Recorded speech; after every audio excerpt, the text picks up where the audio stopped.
Cette Assemblée générale a été l'opportunité pour nous d'avancer et d'acter certains points de notre programme, notamment en termes de modernisation de la gouvernance et de transparence. On a été particulièrement satisfait de voir que plus de 62% des électeurs se sont prononcés pour le vote des clubs à la prochaine élection présidentielle.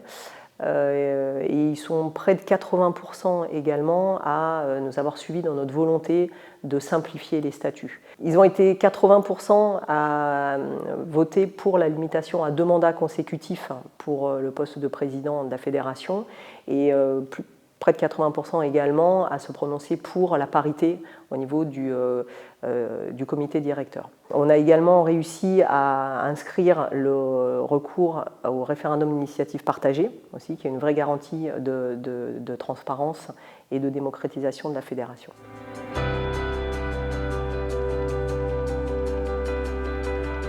En termes de méthode, nous allons garder certains points, notamment le recours à des assises nationales territorialisées qui seront faites en amont de l'AG, puisque ça nous permet de recueillir vraiment les tendances du terrain, leurs propositions, pour pouvoir les présenter, enfin les travailler dans un premier temps et ensuite les présenter lors de l'Assemblée générale sous forme de résolution.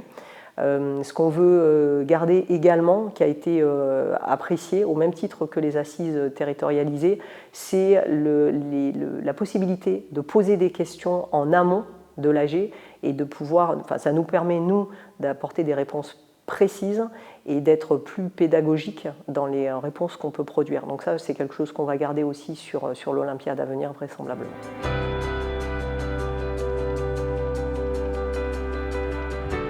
Les prochaines étapes, ça va être de convoquer une assemblée générale exceptionnelle sous forme de consultation numérique d'ici la fin juin pour soumettre au vote certaines propositions issues des assises territorialisées et qui concernent le sportif. On veut vraiment être opérationnel dès la rentrée 2021-2022.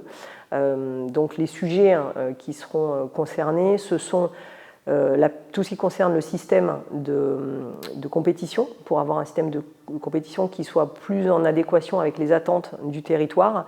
On a aussi une réflexion qui a été engagée sur la double appartenance. Et puis le dernier point, c'est une réflexion sur l'offre vétéran.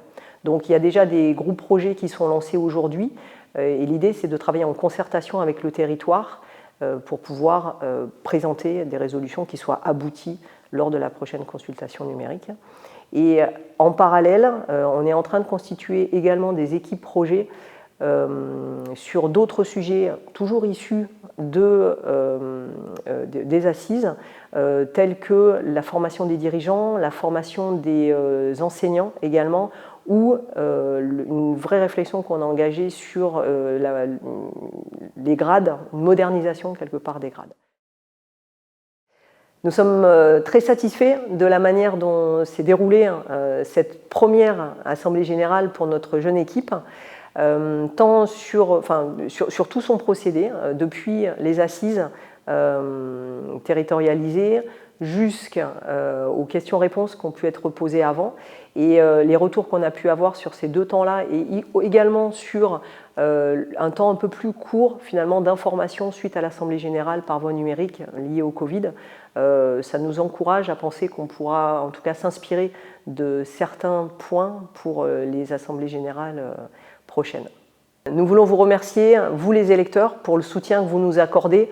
Les temps sont difficiles, mais le message que je veux vous faire passer au nom de toute l'équipe, c'est qu'on est d'attaque, on est combatif, on est motivé et qu'au-delà de la période difficile qu'on vient de traverser, la perspective de la réouverture des dojos aujourd'hui, ça nous booste. J'espère que ça vous booste aussi et on va tout faire pour vous accompagner, pour relancer le judo dans les meilleures conditions possibles.